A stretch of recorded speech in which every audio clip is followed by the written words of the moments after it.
ഇന്ന് സർവോദയം കുര്യൻ എന്ന് പറയുന്ന വൈപ്പിൻകാരുടെ പ്രിയപ്പെട്ട കുര്യൻ ചേട്ടൻ്റെ 25ാം ചരമവാർഷികമാണ്.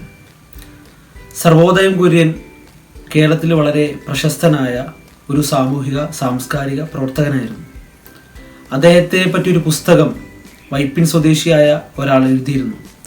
ആ പുസ്തകത്തിൽ അവതാരിക എഴുതിയ ആൾ അദ്ദേഹത്തിന് കൊടുത്ത വിശേഷണം 600 കുട്ടികളുടെ പിതാവ് അച്ഛൻ എന്നുള്ളതായിരുന്നു.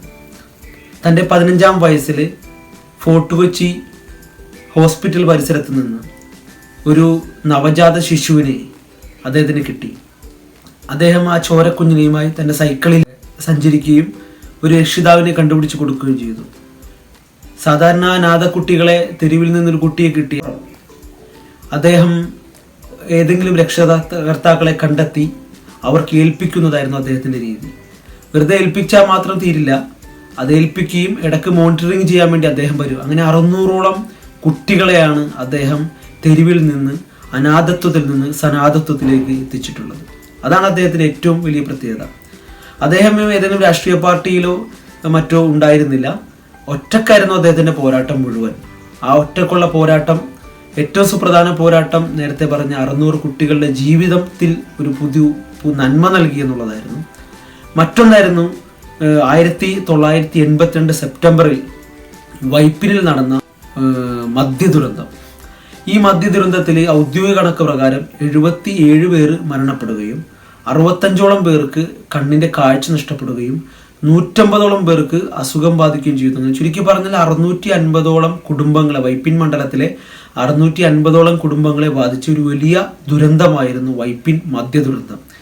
ഈ മദ്യദുരന്തത്തിൻ്റെ ആഘാതം കുറയാനുള്ള കാരണക്കാരിൽ ഒരാൾ സർവോദയം കുര്യൻ എന്ന് വിളിക്കുന്ന കുര്യൻ ചേട്ടനാണ്. അദ്ദേഹം ഈ സംഭവം അറിഞ്ഞ ഉടനെ ഒരു ഓട്ടോറിക്ഷ വിളിക്കുകയും അതിൽ ഒരു മൈക്ക് കെട്ടി വെച്ചുകൊണ്ട് വൈപ്പിനിലെ ഒരറ്റത്തു നിന്ന് മറ്ററ്റത്തേക്ക് അദ്ദേഹം ഓടി നടന്നു. മദ്യം കഴിച്ച ആളുകൾ, തിരുവോണത്തിനന്ന് മദ്യം കഴിച്ച ആളുകൾ ഉടനെ തന്നെ ആശുപത്രിയിലേക്ക് പോകണമെന്ന് വിളിച്ചു പറഞ്ഞുകൊണ്ട് ഒരുപാട് പരിക്ക്, ആളുകളുടെ മരണസംഖ്യ കുറക്കാൻ കഴിഞ്ഞു എന്നുള്ളതാണ്. അദ്ദേഹം കുഷ്ഠരോഗികളുടെ നാട്ടിൽ വൈപ്പിനിൽ തന്നെ ഫോർട്ട് കൊച്ചി പ്രദേശത്തൊക്കെ കുഷ്ഠരോഗവും പോലുള്ള രോഗങ്ങൾ ആളുകൾ ഭയപ്പെട്ട് മാറുന്ന സമയത്ത് അവരെ മറവടക്കുന്നതിന്, അവരെ സംസ്കരിക്കുന്നതിനെല്ലാം മുമ്പിൽ നിന്ന കാലം ഉണ്ടായിരുന്നു കുര്യൻ ചേട്ടന്. ആ സമയത്ത് ഒരു പ്രശസ്തമായൊരു ഫോട്ടോ ഉണ്ട്, ഒരു കുഷ്ഠരോഗിയായ ഒരാളെ ചുംബിക്കുന്ന കുര്യൻ ചേട്ടൻ്റെ ഒരു ഫോട്ടോ.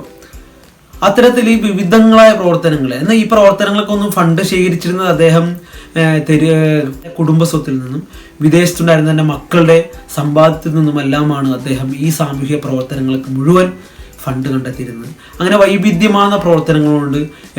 രാഷ്ട്രപതി ഗ്യാൻ സിംഗിൻ്റെ കയ്യിൽ നിന്ന് അവാർഡ് ലഭിച്ചിട്ടുണ്ട്.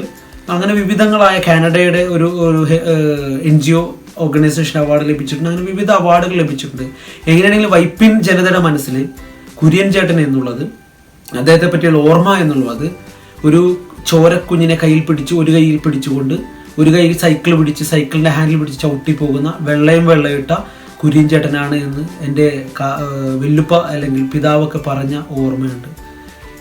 അദ്ദേഹം മരിച്ചപ്പോൾ അദ്ദേഹത്തിൻ്റെ ആത്മാവിൻ്റെ നിത്യശാന്തിക്ക് വേണ്ടി ആരും പ്രാർത്ഥിക്കേണ്ടതില്ല എന്നാണ് സുകുമാർ അഴീക്കോട് പറഞ്ഞത്. പകരം നമ്മുടെ നിത്യശാന്തിക്ക് വേണ്ടി അദ്ദേഹത്തെ ഓർക്കുകയാണ് വേണ്ടത് എന്നതായിരുന്നു സുകുമാർ അഴീക്കോടിൻ്റെ അദ്ദേഹത്തെ പറ്റിയുള്ള പരാമർശം എന്ന് പറയുന്നത്. ഇത്തരത്തിൽ സത്യസന്ധരായ, ഇത്തരത്തിൽ തങ്ങളെപ്പറ്റി ചിന്തിക്കാതെ സമൂഹത്തിന് വേണ്ടി ജീവിക്കുന്ന നിഷ്പക്ഷരായ, വളരെ കുര്യൻ ചേട്ടൻ്റെ തട്ട് വൈപ്പിനിൽ അല്ലെങ്കിൽ മധ്യ കേരളത്തിൽ എന്നും ഉയർന്നു തന്നെ നിൽക്കും.